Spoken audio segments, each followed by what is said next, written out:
Sorry late rep. Galing check-up. Healed na sprain ko. I hope kau din.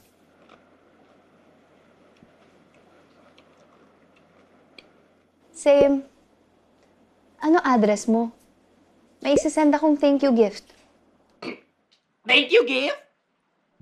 In fairness sa'yo ang daming inconsistency sa chat tapos may pag-gift ka pang nalalaman. Bigyan naman ng pokbadge to! Beshi, may plano kasi ako. Kaya ako binigay yung number ko sa kanya in the first place, diba? Oh, tingnan mo, na-discover natin, 90% sa siya. So, sino nga bang mas bet mo sa kanilang dalawa? Yung dati mong kachat na Matt or yung real life Matt?